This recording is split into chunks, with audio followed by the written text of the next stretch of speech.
Se você fosse montar uma equipe assim, para mudar o mundo, quem você escolheria?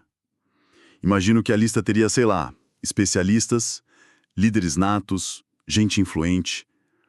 Provavelmente não um grupo de pescadores impulsivos, um cobrador de impostos que todo mundo odiava e uns caras tão esquentados que ganharam o apelido de Filhos do Trovão. E é exatamente por isso que a nossa análise de hoje é tão fascinante. A gente vai mergulhar fundo no livro Discípulos os Escolhidos, de Aloysio Fontes. E ele olha para essas figuras não como santos de vitral, sabe? Mas como gente de verdade, cheia de defeitos e, claro, de potencial. E essa é a grande virada que o livro propõe. É um convite para tirar essas figuras do pedestal e enxergá-las quase como um espelho. A ideia aqui não é fazer uma análise histórica, mas sim uma jornada pela alma humana. A proposta do Fontes é que em cada um desses apóstolos a gente encontra um pedaço da gente.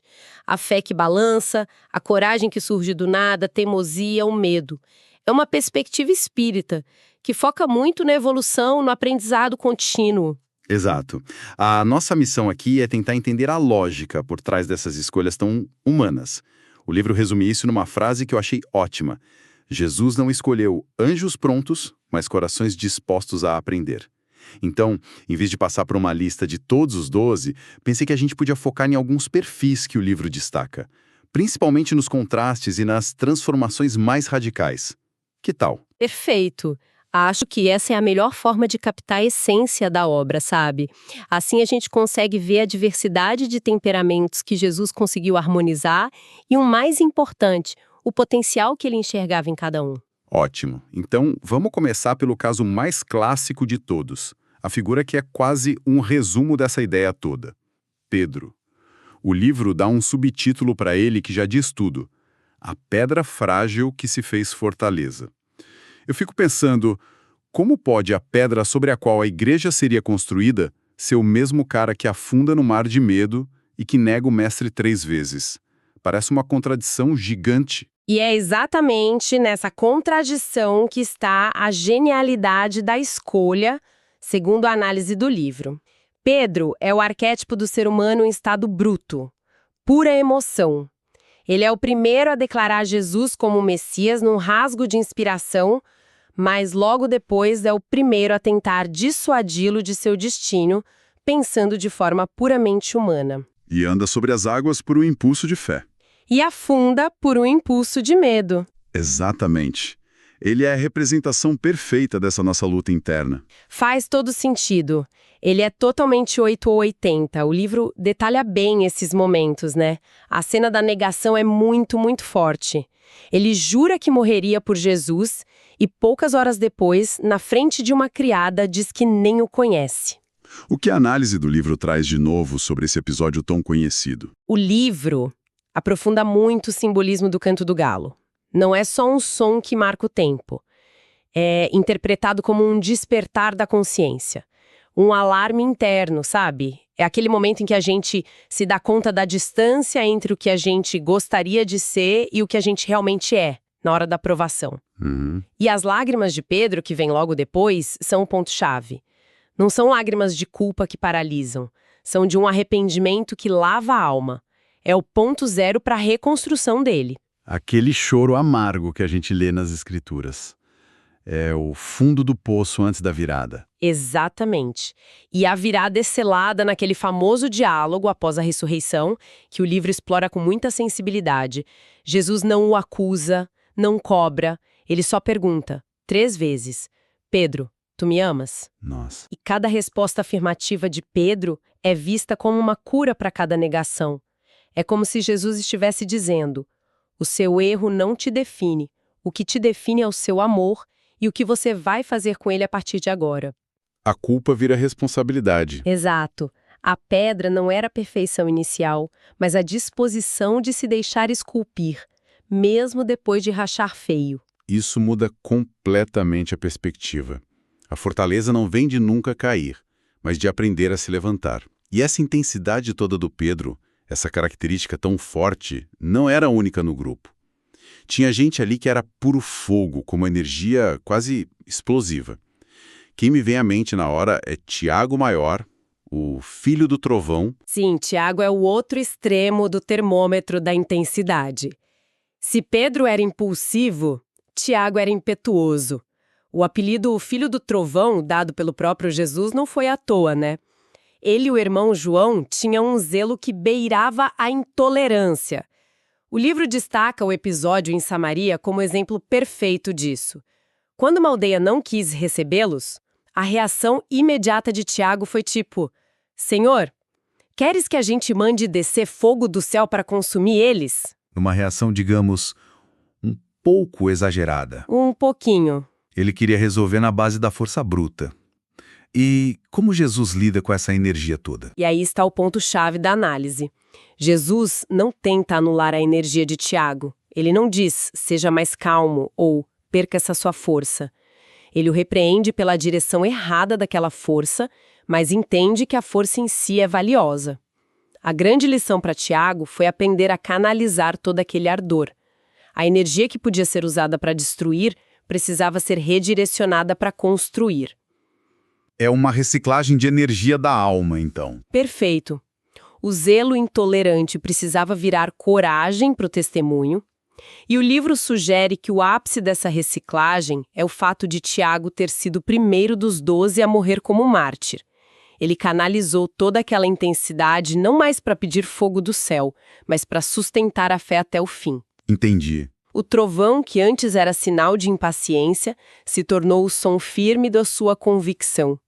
A energia era a mesma, só que o propósito foi purificado pelo amor. Incrível. Mas nem todo mundo no grupo era assim explosivo, tinha o oposto completo, né? O cara dos bastidores, que o livro também dá um destaque muito bonito. André, o irmão do Pedro. Exatamente. André é o contraponto perfeito.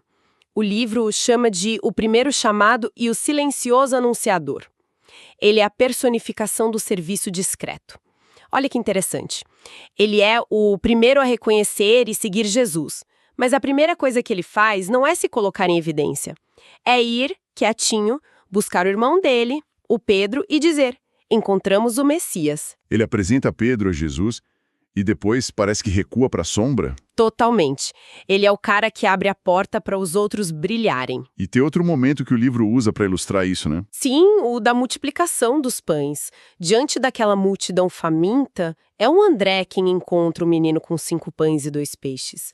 Ele não faz o milagre, mas ele é a ponte. Ele conecta a necessidade da multidão com o poder de Jesus através da simplicidade de uma criança. Ele tem aquele olhar atento para encontrar a solução onde ninguém mais está procurando. Exato. Que lição poderosa. A gente vive num mundo que valoriza tanto o protagonismo, o palco, e a figura de André é um lembrete da força que existe no serviço anônimo. E a sabedoria de Jesus, segundo a obra, está justamente aí, em reunir no mesmo time a força explosiva de Tiago e o serviço silencioso de André. Isso mostra que não existe um molde único de discípulo, sabe? Claro. Cada temperamento, se for bem direcionado, tem um papel fundamental. A obra precisa tanto do trovão quanto do sussurro. Falando em escolhas que ninguém esperava, que não se encaixavam em molde nenhum. A de Mateus talvez seja mais chocante para a época. O livro faz questão de nos colocar naquele cenário. O que significava ser um publicano? Significava ser um pária, um traidor. Os publicanos eram judeus que cobravam impostos para o Império Romano, que era o opressor. E não era só isso. Eles geralmente cobravam a mais para ficarem como uma parte. Então, na cabeça do povo, Mateus era a união de 2 coisas detestáveis: um colaborador do inimigo e um explorador do próprio povo.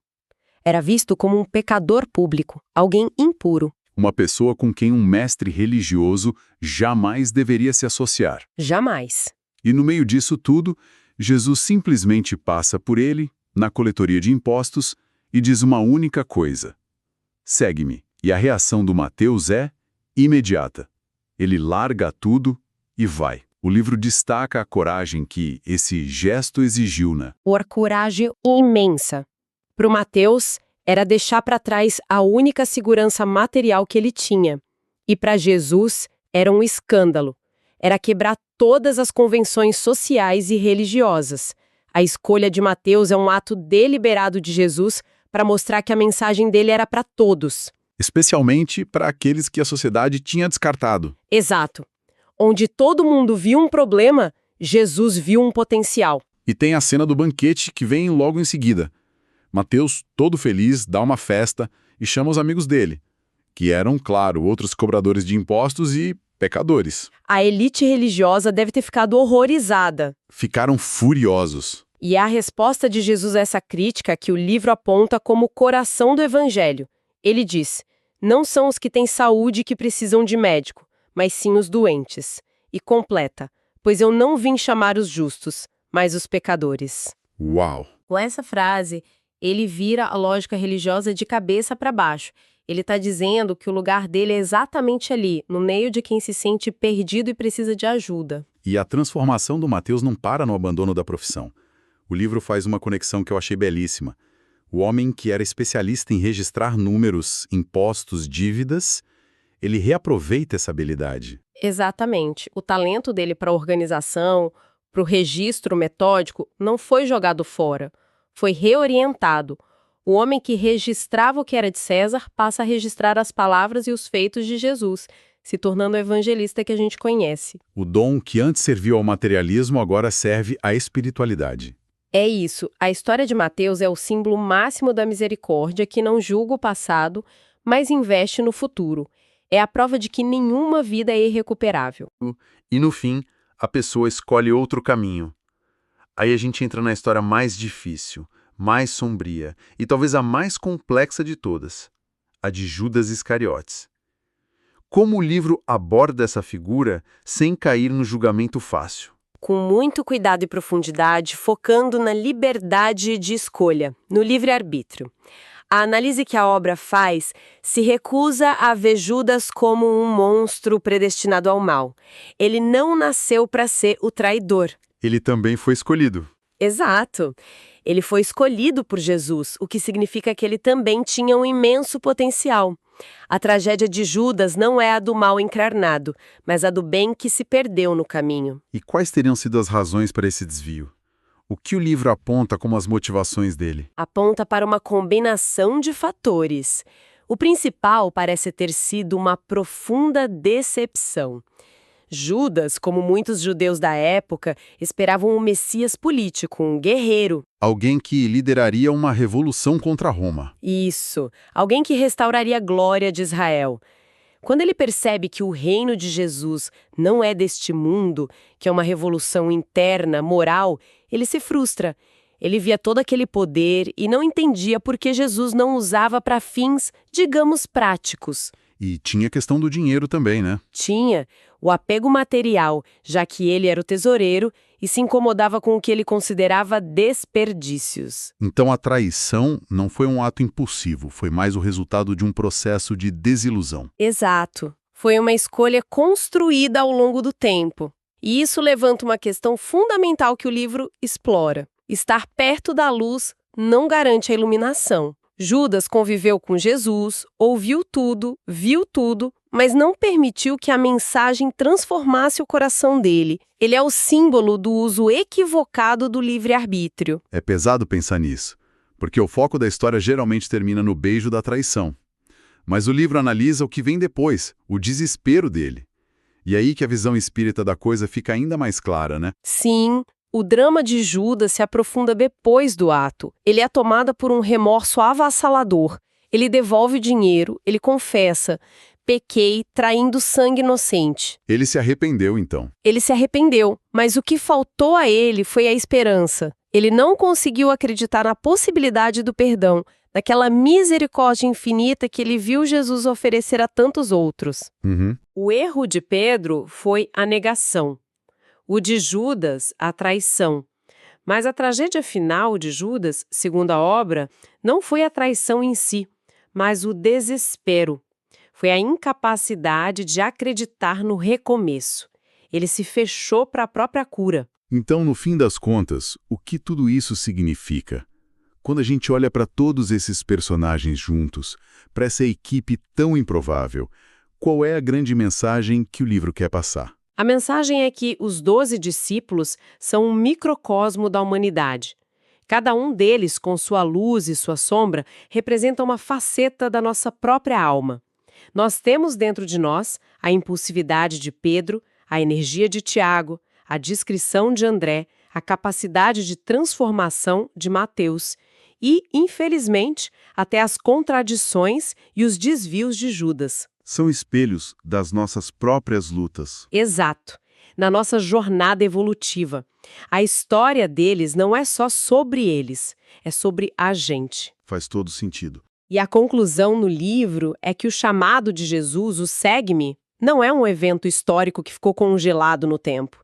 Ele continua ecoando hoje para cada um de nós. E ser discípulo hoje não significa fazer coisas grandiosas ou espetaculares. Significa topar essa jornada de transformação no dia a dia. É tentar canalizar nossa raiva como Tiago, servir em silêncio como André, recomeçar depois de um erro feio como Pedro, é aplicar esses ensinamentos nas pequenas escolhas do nosso cotidiano. É um convite constante, então. Isso me deixa com um último pensamento, uma provocação que o livro deixa no ar para a gente. Ao olharmos para essas jornadas tão profundamente humanas, a fragilidade de Pedro, o ardor de Tiago, o silêncio de André, a tragédia de Judas, a gente não está só aprendendo sobre o passado. A questão que fica para refletir é: qual dessas jornadas de transformação ecoa mais forte dentro de nós hoje? Qual é a principal luta e o maior potencial que a gente reconhece na nossa própria caminhada?